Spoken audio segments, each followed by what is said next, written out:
I think there's this like notion that sex is supposed to be like really serious or at the very least like very passionate, and it's like sometimes it's not. Like sometimes it's like very sloppy, and not like sloppy in the way that you would think is like, oh, this is hot, like sloppy as in like, just really gross and like whatever that means for you. This is Dating Greatly, the podcast where we talk about dating, love, and relationships. If you're a woman who dreams of a healthy relationship, but you're scared of putting yourself out there, this podcast is for you. By the end of each episode, you're going to feel more confident, courageous, and empowered to put yourself out there and start meeting your person today. Welcome back to Dating Greatly. On today's episode, I get to speak with sexologist and sex coach Ana Lopez. Ana's background in therapy, cutting-edge research, and coaching techniques helps women get to the root of their sexual frustrations and have mind-blowing sex on demand. Ana is also a proud Latina, and I'm very excited to talk to her about how culture can impact our sexual experiences and our pleasure. Ana will be chatting to us about how to optimize our minds to experience pleasure and how to courageously voice our needs in the bedroom without hurting our partner's feelings. Enjoy today's juicy episode. Well, thank you, Ana, for being here with me today and for joining me on the show. Yeah, of course. I am excited to talk to you about all things sex and relationships and having mind-blowing orgasms whenever we want.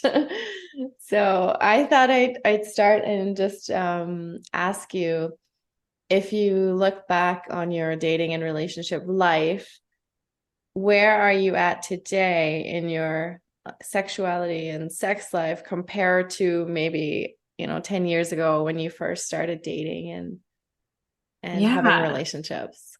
Such a loaded and juicy question in like such a good way. Yeah. So I think 10 years ago, I'm like, how old am I? I think 10 years ago, I was at a point where I had orgasmed.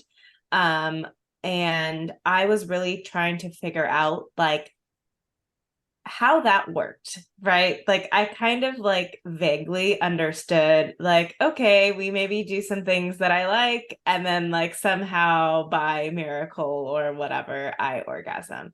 And I was really interested in like, how can I like get this more often and more frequent? Because the people that I talked to, it was like all over the board. Like there were people that hadn't orgasmed. And when I say people, specifically like women presenting folks of like, they had an orgasm. There were people that were always orgasming. There were people like in the middle. So they were like all over the spectrum. And I was like, okay, this is not just a me thing. Like what is going on?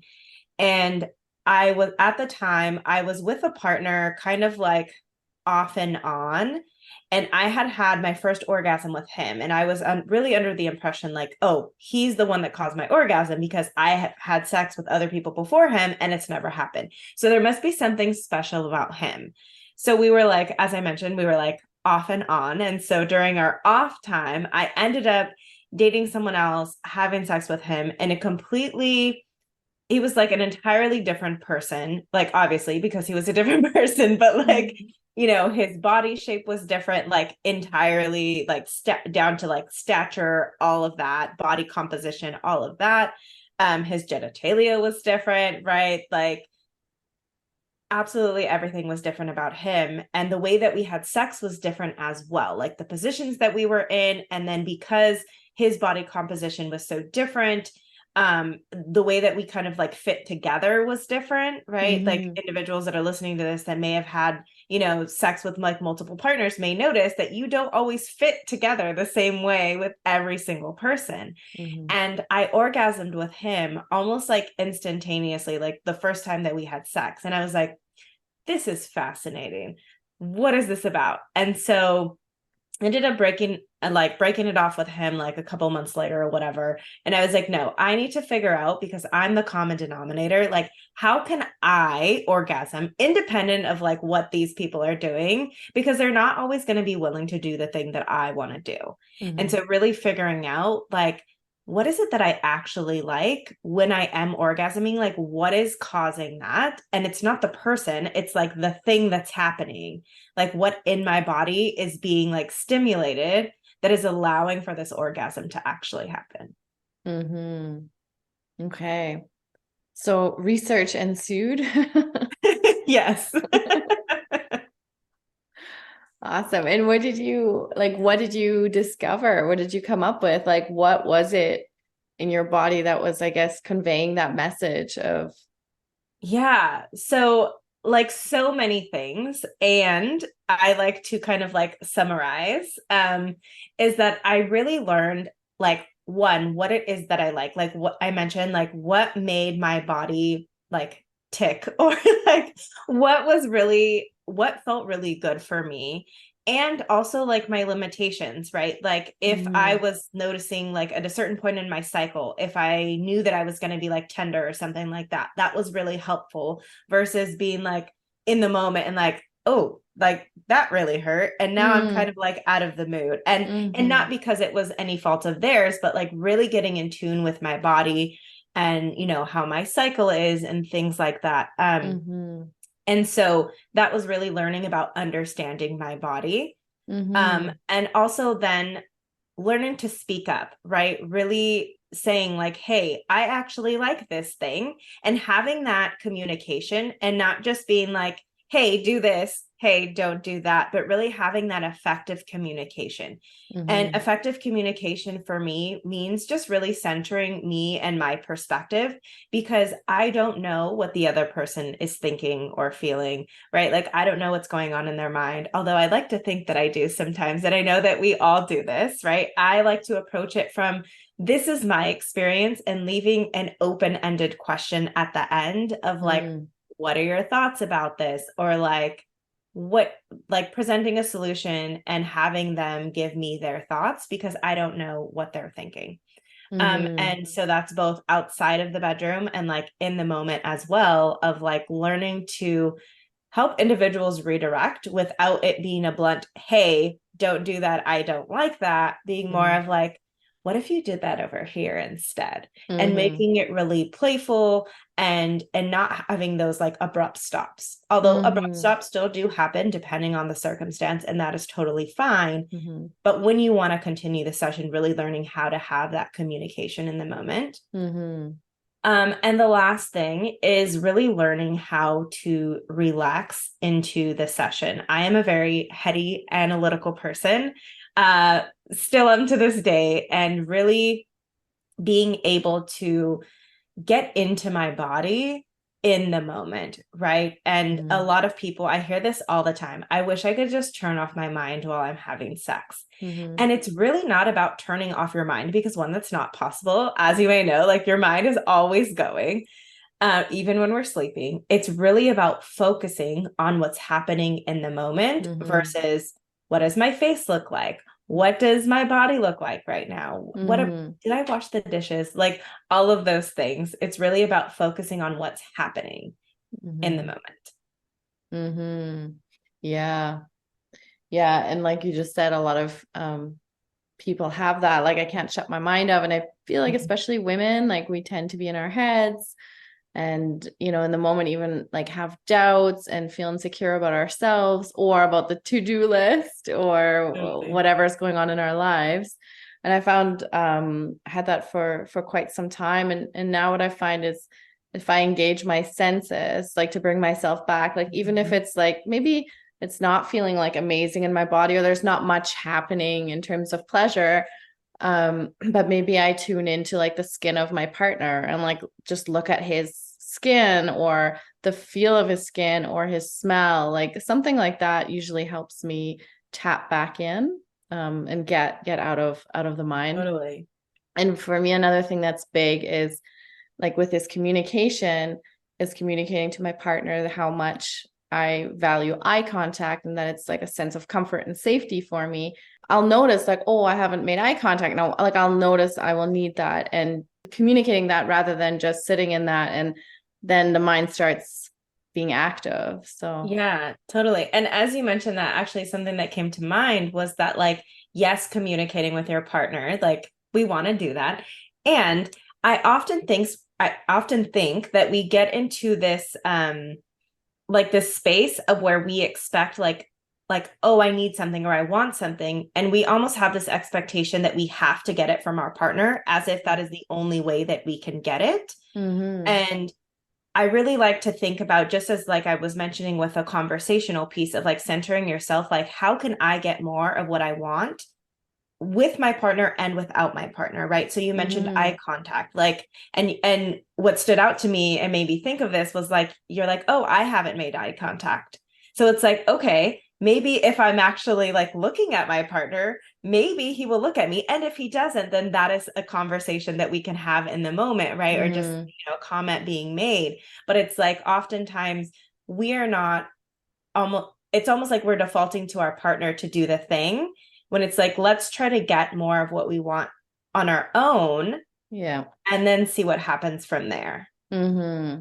And just reflecting on that, like with the eye contact for me, it's like, how do I, I'm craving that right now. I'm needing that right now. So how do I be that sense of safety and comfort to myself? And how am I showing up? Like you said, am I making that eye contact? And I notice a lot of times I'll close my eyes, but it's not because I'm like, oh, enjoying the sensation. It's actually, this is maybe really intense right now, or I'm feeling a little bit scared. So I'm just going to close my eyes, go within, get my confidence and kind of come back. Yeah. I think that really ties into like the understanding your body and knowing that like that works for you, right? Like Mm-hmm. there may be another person listening that's like, oh, eye contact makes me feel really safe. And they may not even notice that they're closing their eyes most of the time. So that's why they're not getting eye contact. Maybe their partner's staring at them the whole time and they don't know because their eyes are closed most of the time, right? And so it's Uh-huh. really about having that awareness. And it sounds like you have a lot of that already. And so for Mm-hmm. the people listening, like noticing, like, are you aware? Like, or are you just kind of like doing things without even having any like thought about it? Mm-hmm.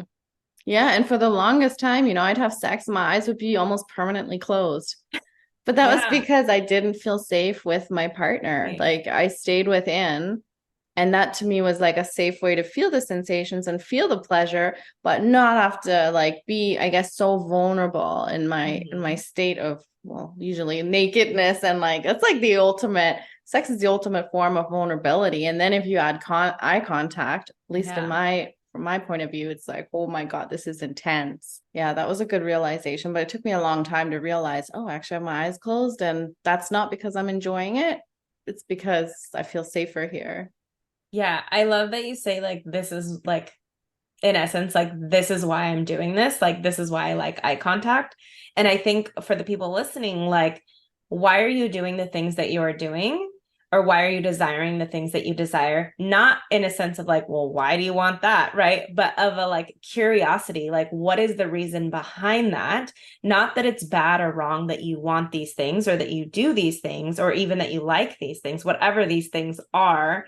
But like, what is it that like, let's get down to like the true desire of it. Like it's not necessarily about the eye contact for you, it's like what the eye contact means and what that helps create for you and your body. And so really thinking about like, oh well, I like when my partner, I don't know, touches my back or something, I don't know, right? Like, okay, why? Not that that's bad, not that you can't desire that, not that you can't ask for more of that, but what is really behind that? Mm-hmm. Because maybe your partner, I don't know, it's uncomfortable for him to touch your back while, y'all having sex, whatever. But if you know the root of it, of like, this is what I'm actually looking for, like, it helps create safety for me. Like, okay, then maybe you can have a conversation about what are other ways that we can create safety, right? Going back to your eye contact example, maybe your partner, like, it doesn't sound like this is the case, but maybe you brought it up to your partner and he's like, actually, it's really intimidating for me to make eye contact with people. Like, that's not my thing. And for him, that feels unsafe or uncomfortable or whatever. And so then you two would have a conversation about how can we create this safety while also not making another person uncomfortable as well, right? It's about coming together because this is an activity for two or more, right? And figuring out like, how can we really create safety and comfortability for everybody involved, and really getting to down to that root of like, why is it that you want the thing that you want in the first place? Mm-hmm. can really open up the doors for that versus like, no, I absolutely have to have eye contact. There's no other options available. Mm-hmm. Mm-hmm. Yeah. And what role do you think a partner plays in like tapping in, like discovering these things? Like, what role do you think a partner could play in that? Yeah. So I definitely think like they can help you create more awareness. Mm-hmm. And it's almost like unintentionally, right? Because your partner may do something to you that like you can't do yourself, or they just happen to be like in the moment doing whatever it is that they're doing.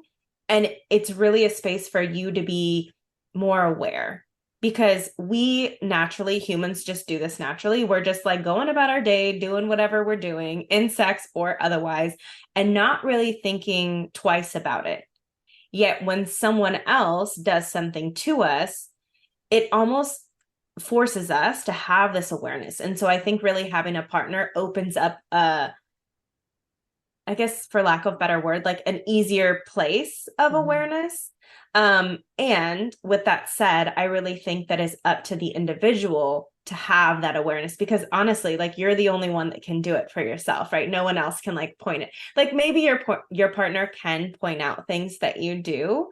And I think it's a lot more powerful when you're able to kind of like bring that awareness on your own because a lot of times individuals, and I'm not saying that this is not a possibility, but typically when our intimate partners point something out, oftentimes we become defensive and Mm-hmm. that's totally normal and like nothing has gone wrong. And I think really learning, like I think it's easier to learn to become aware of like my partner is doing something and creating awareness there versus let me wait until my partner points something out and then have like that place of contention and then come to awareness. Like it's just like a longer path. Mm-hmm. Mm-hmm. So I think creating the awareness first kind of helps avoid those places of contention in the relationship. Mm-hmm.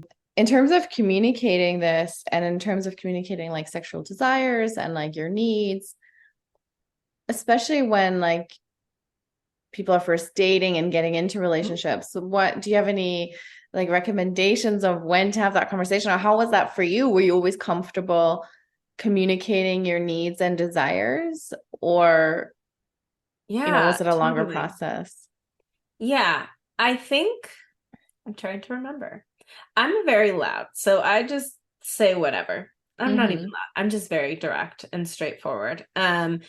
So I think I remember being very comfortable, and still to this day, like I'm very comfortable outside of sex having that conversation. I think former me, when I was in the moment, it was a little harder for me to be like, I don't really like this. And it's not because I wasn't afraid to say like, hey, I actually don't like this.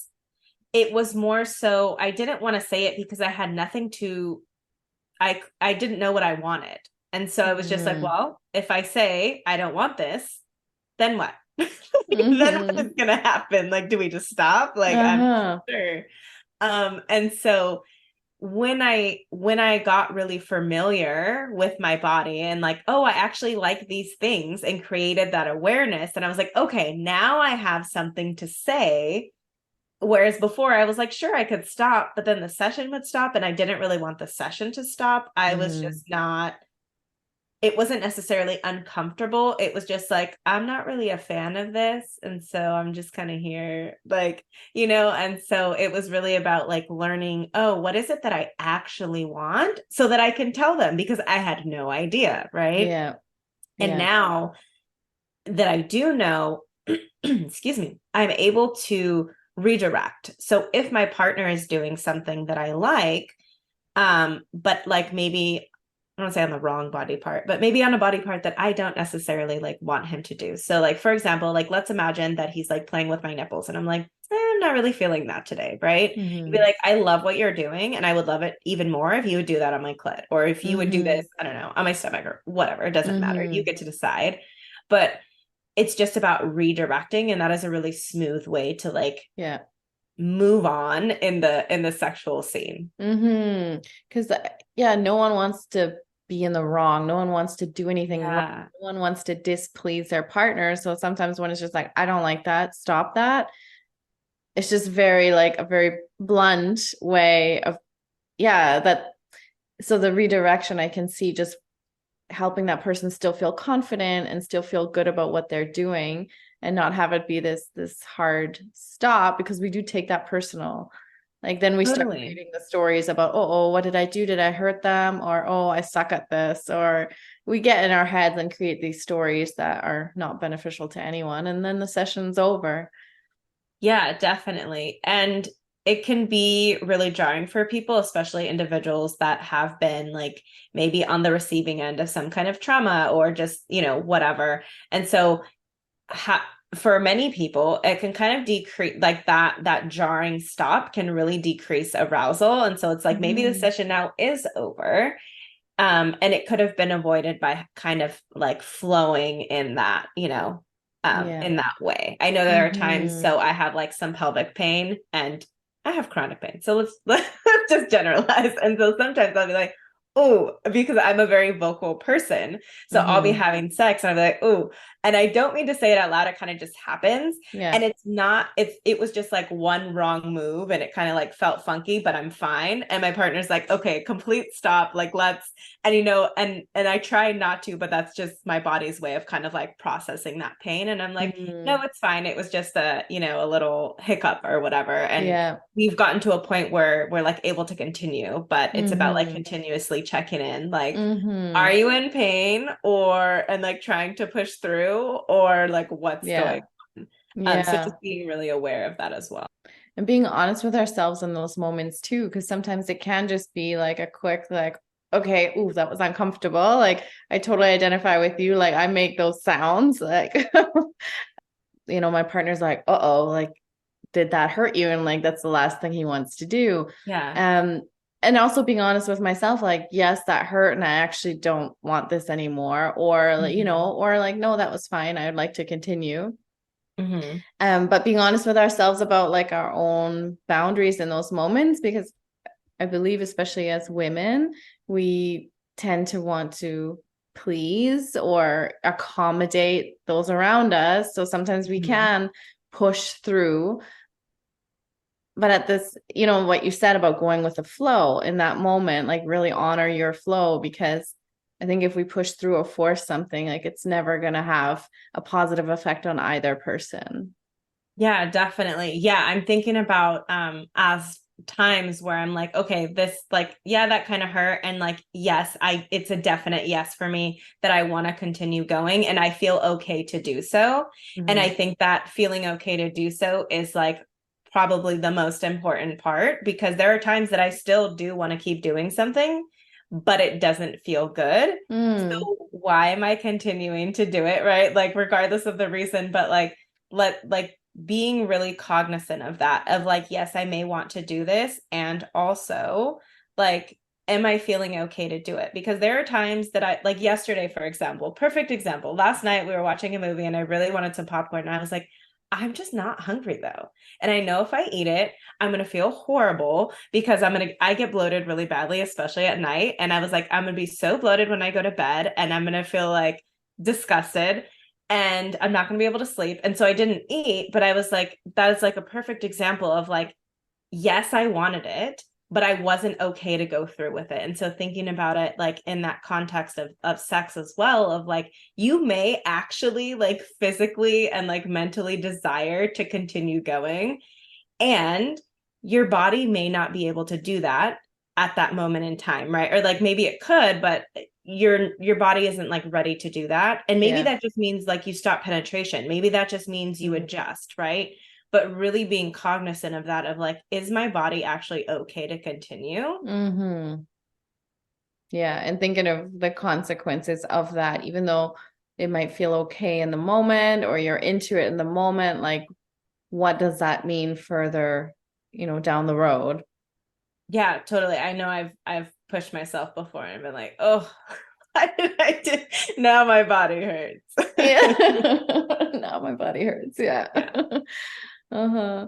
Talking about flow, and I know you mentioned it earlier about where you're at in your cycle. And I find the cycle is so important for women and, with sex and also all areas of our life, looking at our cycle and honoring where we are at and adjusting our lifestyle if we're able to around our cycle.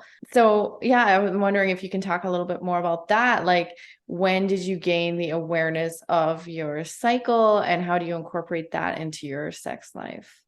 Yeah. So for me, so I was always really fortunate to have like a fairly regular cycle for like years, and now I don't, which is boggles my mind and annoys me, but whatever.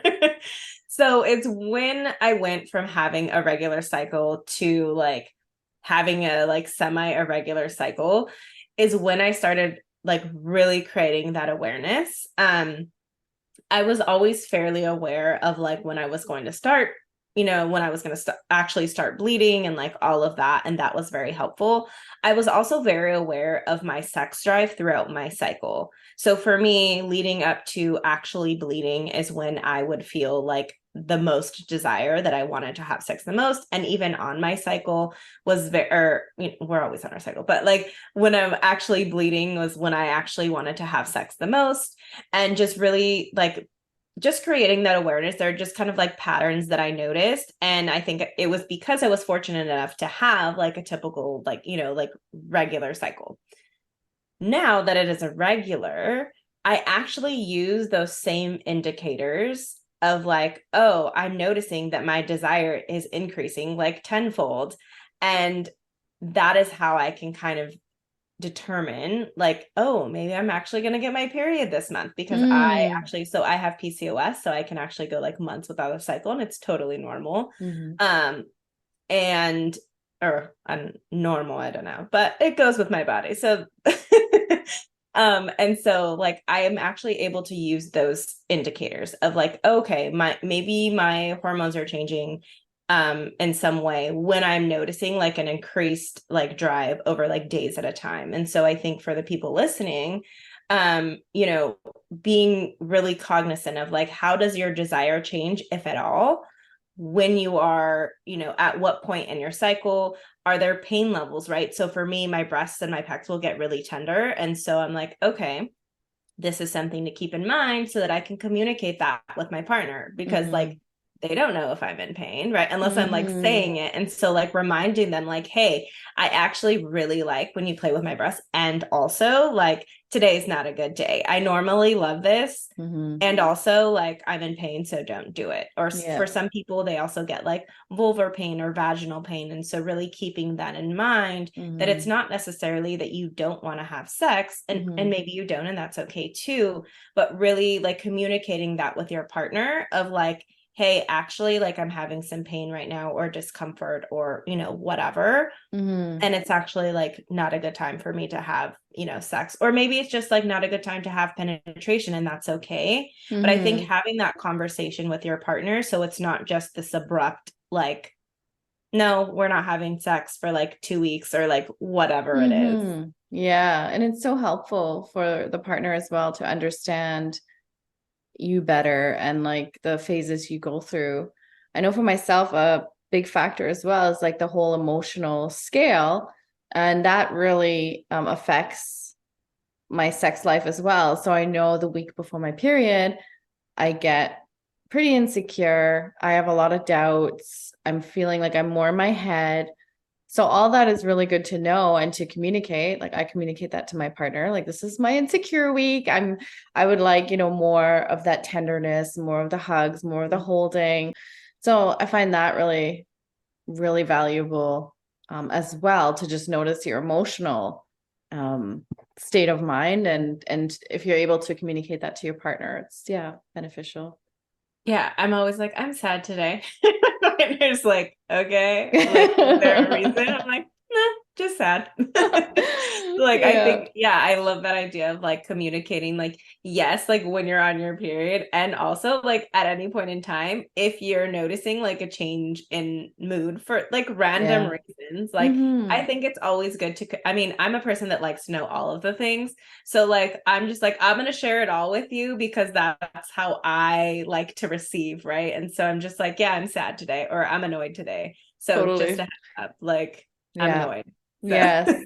Yeah. Oh, yeah. It's so, so important. I also like what you were saying, really paying attention to your level of desires, um, and looking at where you are at on your cycle based on that and vice versa. I tend to, once I have information, I get locked into that information. Like, this is the way it is. So with my cycle, I'm like, oh, this is the week of my period. Like, I'm not feeling, sexual, or I probably won't want to have sex. I'm feeling more insecure. But then really, like you said too, like I actually notice I'm sexually active during that time when I'm bleeding. And sometimes I'm like, oh, I'm going against what it's supposed to be, but I'm mhm. not. Like, I'm feeling it. Totally. Yeah. It's really just about like being in tune with like what's going on and not what you like think is supposed to happen or like you imagine is supposed to happen. It's really just about like checking in with yourself and Mm-hmm. being like, oh, okay, yeah, I am actually wanting to have sex right now. Or maybe I'm not wanting to have sex, and Mm-hmm. that's totally okay. Every situation, every day is different, but just going with the flow and like allowing myself to, I guess, not break my boundary, but expand my boundary, change my boundary, Mhm. like based on what my body's feeling. Yeah, I love how you said every day is different because it made me think of like, at least I know I do this. And I think this also happens. I hear this a lot in terms of like eating styles or like habits and things like that. Like everything starts on Monday, right? And so it's almost like we have this idea. Like I even said it earlier, like, I'm sad today. And it's like, maybe I'm just sad in this moment. And sure, I just say today and, it's playful or like whatever. But it's like Mm-hmm. almost like, today I don't want to have sex. And so tomorrow I'm going to have sex. And it's like, what if you just want to have sex later? And like, Mm-hmm. that's totally fine. But I think we get stuck in this very rigid way of thinking, kind of like unintentionally, of Yeah. like, okay, today's a no sex day, tomorrow's a sex day, when it's like, it could literally change 5 minutes from now or 5 hours from now. And that's Yes. okay. And that's okay. Yeah. And with boundaries in general, as we're learning boundaries, as we're getting to know ourselves and boundaries in relationships, dating with our partners, especially, like knowing that they don't need to be so rigid, they don't need to be so controlled. Like, you are allowed to adjust. You're allowed to mold them to your needs in those moments. So Mhm. letting go of, like, I guess, that control factor, but it's challenging. Yeah, definitely. I think it's so what I'm going to say, people are going to hate, and it's okay. But it's like, it's really about like the more that you practice, the easier it gets. But that Mm-hmm. also means that you actually have to do it. So like, Yeah. sorry, I wish I could tell you something different, but it's really just about like a practice and Mm-hmm. of like letting go of that control. Yeah. And I know that it feels scary and frustrating, and it's like, but it's so interesting because the more that you let go of control, it's almost like the more control that you have. Sometimes the whole thing is like really serious, and we can take ourselves, like, I know for myself, I take myself really seriously sometimes. And when I just embrace the humor and the fun, to me, that's also an ingredient that I need in the bedroom, like that lightness and that fun, and not taking ourselves too seriously and having a laugh. Like, I Yeah. like having a laugh during sex, Yeah. and it just opens up, I don't know, that opens the door for pleasure for me, and it helps me relax, and yeah, just having fun. Totally. Yeah. I think there's this like notion that sex is supposed to be like really serious or at the very least like very passionate. And it's like sometimes it's not. Like sometimes it's like very sloppy and not like sloppy in the way that you would think is like, oh, this is hot, like sloppy as in like, just really gross and like whatever that means for you. And sometimes it's really like awkward and funky, and sometimes like you accidentally bump heads or like whatever. That's true. Like my partner kneed me one time, like in like on my butt on accident, and he was like, "Are you okay?" And I'm like, "I think I have a bruise," but like it was just like funny, but it also hurt, and so we were just like Mhm. laughing about it, but also like checking in with one another.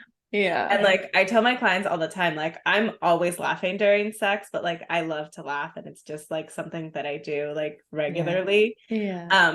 And like it takes away I think honestly that the laughter, I'm so glad you mentioned this, because as we're talking about it, I think that the laughter is really the way that we let go of that control. It's because it allows us to ease into it. It makes it less like, yes, less serious, but like less serious in the sense of like we don't need to do all of these things. Like it almost makes it like uh whatever is the word that's coming to mind. Like it doesn't really matter. It's not this high stakes thing, right? It's just like we're doing this just for fun. Who cares what happens, right? And a lot of Mm-hmm. us go into sex being like, no, I need to have pleasure if I'm spending my time doing this, especially women, right? Like I need, if I'm doing this, then it needs to be worth it, which means I need to have pleasure and I need to orgasm and this needs to happen and the connection needs to happen now because otherwise it doesn't happen, and like all of these things. And when we do that is when the pleasure and the fun gets sucked out of it. It reminds me of a quote. I have it hanging up in my office, and it says, "What if your relationship was your playground?" Oh, And that's thinking about sex life, it's like, well, having sex as an adult, like it's our adult playground. yeah, totally. In your practice or in your coaching business, the people you work with, specifically the ones that are just getting into relationships or just starting to date, what's their biggest concern with sex? Yeah. So I was actually just having a conversation with a new client yesterday, and um same concern as always. It's very much like I'm going to start dating and I don't know if it's going to be the same as like previous partners, or I'm going to feel uncomfortable because I don't know what I'm doing. And that really buys into the belief though that there's like one way like to have sex or to do sex, right? Like, and there's not.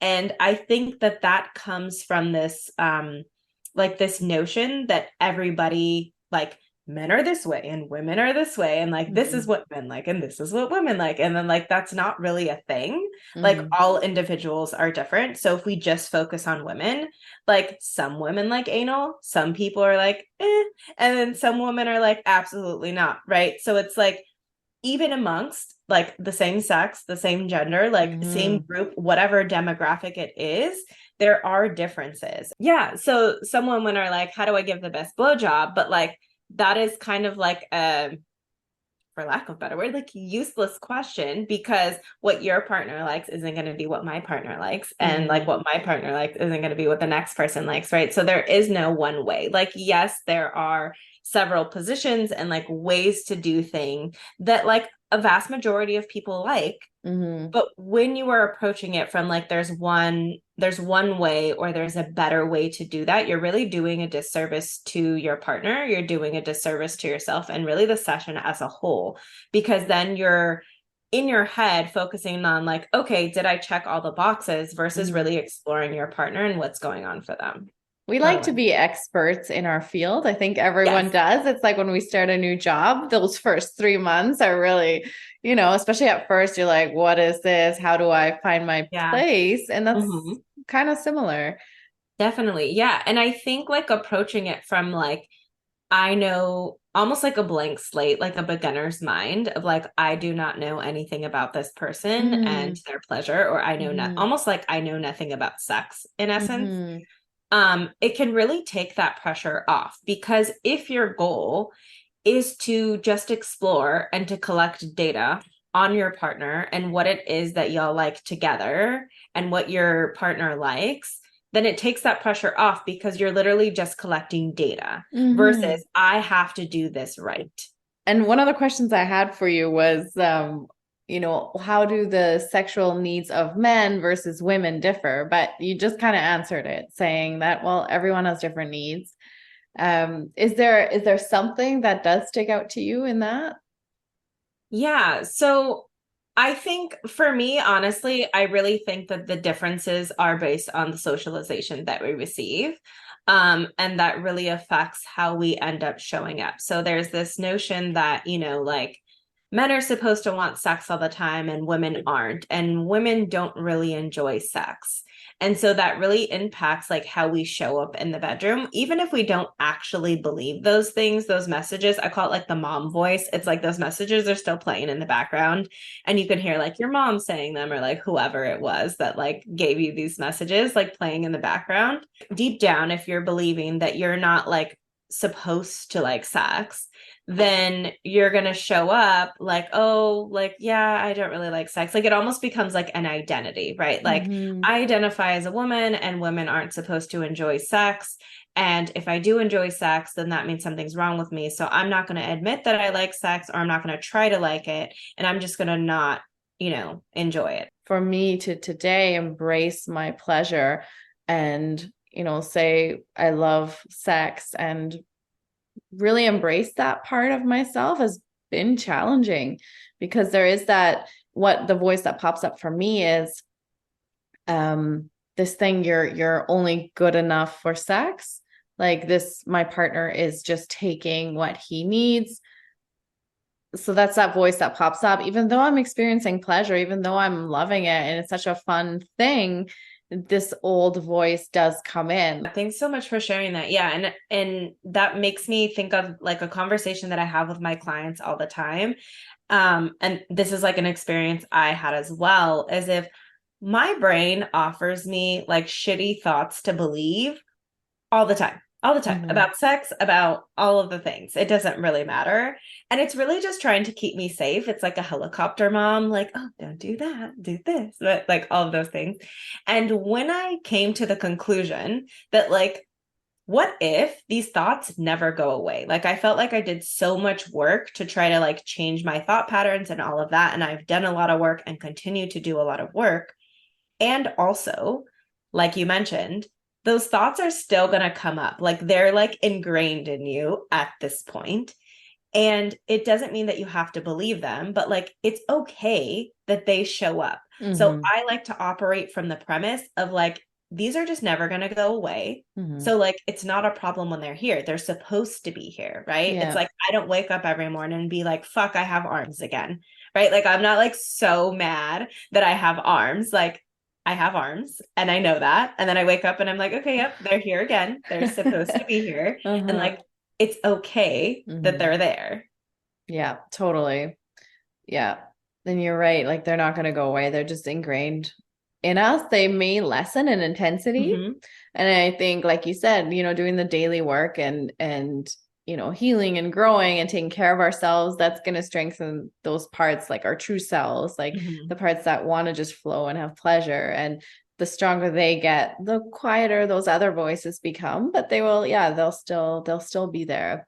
I find what helps me as well is to say, like, is this mine? Like, this isn't mine. This was my mother's. So I want to ask you, your coaching practice, I guess you're focused on Latinas and is that correct? Because that's the female, right? For the Latinas, Latinos, Yeah. like what is the So yeah. general term? Yeah. So you could say like Latinx or Latine. I focus on individuals that have been socialized as women. So because I identify as Latina, I use the term Latina. I say Latinas all the time just because that's like how I identify and show up. And Mm-hmm. in referring to other people, I've kind of just like been like, okay, I'm going to say like individuals of Latin descent, and that like takes care of it all. Um, Right. so Okay. anyhow, yes. Uh-huh. So my focus is on the Latino population. That is really kind of where like my heart lies in that demographic. I'm also a sexological researcher, so the research that I do is in that community as well. However, I do understand that every person on this planet needs some type of support. And so I do provide coaching services to individuals that are not of Latin descent.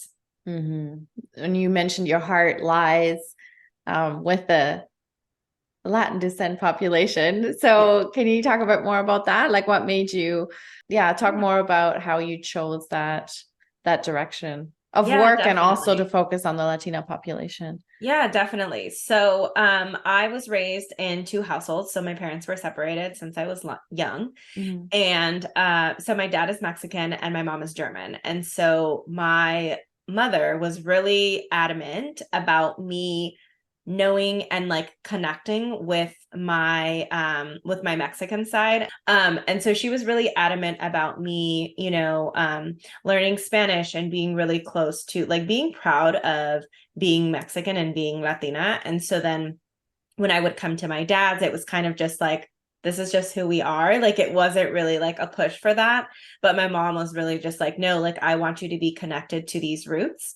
I would see like the very like distinct differences in the way that like my Mexican side of the family, or even like our friends that were like of Latin descent, how they kind of treated sex and how they talked about it or didn't talk about it, and how much more open my mom at the very least was. Mm-hmm. And so I kind of like just I really noticed that, and I noticed that like I wanted to be somebody that, one, I was like fascinated with like sex and like the science of it and like all of that. And so I always really wanted to like teach about it and talk about it in some capacity. And I was like, you know what, like, not that I have to choose, but like I was like, if I had to choose between teaching like, you know, stereotypical like Americans about sex, or if I had to teach Latinas about sex, like that's really because in my mind, they're the ones that need it the most. Like I do think that Mm-hmm. everybody needs it. And I think they are at a distinct disadvantage for a multitude of reasons. And so, yeah, I was just like, yeah, I actually do want to. And I actually considered like, okay, maybe I'm just going to do like, maybe I'm just going to help out women. Like that's who I'm going to be. Like I Mm-hmm. identify as a woman and like all of that. And I just kept coming back to like, no, like I really want to help like the Latino population. Mm-hmm. Yeah, interesting. And as you were talking, being German myself, remembering the differences for me between growing up in Germany with sexuality, how it was taught and talked about over there, versus in where I live now, Canada. Very stark differences between those two. So as you're talking about your German mother, I'm like, that makes sense to me that you were raised quite openly on the subject, because yeah, growing up in Germany, it's a very open subject. Nudity is very open. It's a very natural thing. Um, sex, I had my first sex ed course in grade 3. Educational aspects of sex are talked about. Like it's very open. Whereas over here, it was very conservative, very prude, I suppose. Mhm. So I'm wondering what were some of the biggest differences, like when you go to Mexico, like how did you first notice those differences with how sex was talked about in your German household versus in North America versus Mexico? Where do I start? There are so many things that I want to say. Yeah. Okay. So first, so my dad's household was actually here in the United States, and I do Okay. have differences in talking about Mexico. I have a story that I can tell. So when it comes to being raised between like my mom's household and my dad's household, Mm-hmm. it was very much like I was always like, I hate clothes. Like, if this was not on camera, I would probably be naked. I do not like clothes. They bother me. They always have. And so it was very like, she was like, okay, like, you need to put on some clothes. But it wasn't like this, like, oh my God, like, you're showing any type of skin type of thing. Like, it just wasn't a big deal. Mm-hmm. Whereas, like, I went to my dad's household and it was very like, you needed to be covered up. And it was very just like, why are you wearing that? That's so short. Like, all of that kind of like conversation. Mm-hmm. My mom was also very open. I remember one time, I think I was in high school, maybe. I want to say I was in high school or junior high. And she was like, for some reason, they were talking about blowjobs on the radio. And I don't know how till this day, Mm-hmm. but somehow it came up.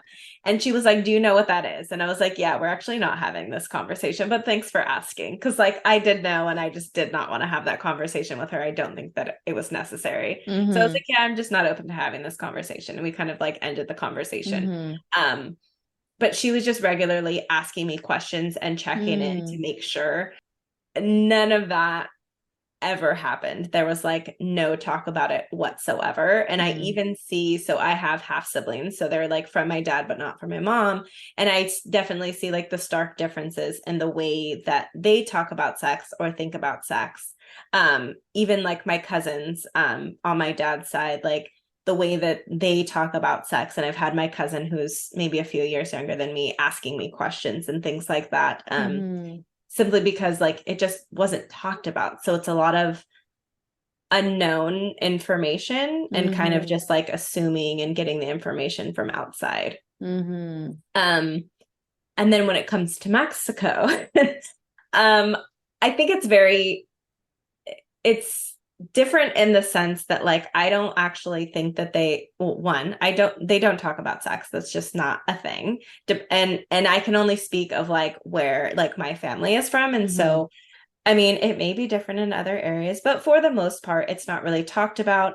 Even if you watch like, Mexican TV shows, or like South American TV shows, Central American TV shows, it's very much so of like when it's like even like the sitcoms or like the soap operas, it's very much so like you have sex when you're married. That is kind of like the overarching message. If someone is pregnant, then they're to get married. And it's very and I think it's because of like the influence of Catholicism in the culture, even for those that are not religious necessarily. mm-hmm, They're very uncomfortable about like talking about it. And I think mm-hmm, it's just because it's not talked about. mm-hmm.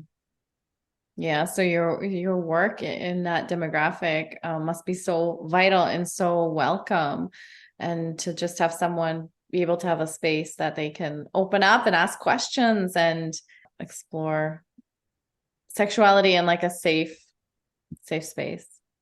Yeah, definitely. Yeah, I think I've had so many people say, like, I've never seen a Latina talking about sex before. And I'm like, this is fascinating to me. Like, I'm like shocked every time I hear that, but I'm like, okay, like, this is exactly why. Like, my group program is a Latina only space because I think we do have a very unique experience. I think that other people of color likely have the same experience as well. Um, and I just wanted to create a space where like we can come together and have like this a very similar unique experience and have these conversations. Mm-hmm. And then I have one-on-one coaching services where it's like anybody and everybody that which is literally anybody and everybody needs sex coaching, yeah, that they can join as well. Mm-hmm. I love that. I love that.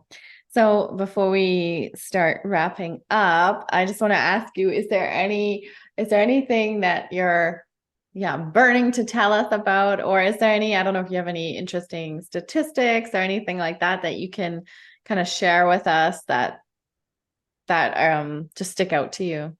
Yeah. Yeah, so what I'm going to say, I'm surprised I didn't say this because I'm like, I usually preface with this, but I think our conversation started differently, and that's totally fine. Is that so? I always talk about pleasure being power. And what that means to me is that pleasure is actually an emotion. So, an emotion are like physical sensations that we feel in our body, which the way that I teach it, they're created by our thoughts.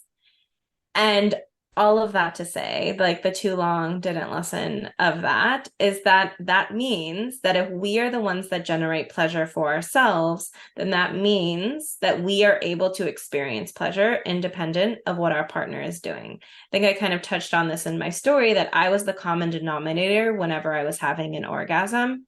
And that is because I was really like allowing myself to like lean into that pleasure and leading with that. And Mm. so, like, you can have pleasure at any time, and any amazing sexual experience you've ever had was really accredited to you. Like, sure, there might have been a person involved or like a position or something like that that may have helped, but like you created that. And to me, that is so powerful. I love that. And for women that are apprehensive about, getting intimate for the first time after a long time, or that might be having some issues, in their partnership, what's like one piece of advice you have just for like a simple step to start getting in touch with like our own pleasure and our own Yeah, needs? I think it's really about understanding your body, because the more that you understand your body, the more willing you are to advocate for yourself. I think I see this a lot of time in like medical scenarios where like we're not really sure what's going on. And so we kind of just take what the doctor says as fact, even though Mm-hmm. we are the ones that know our body best.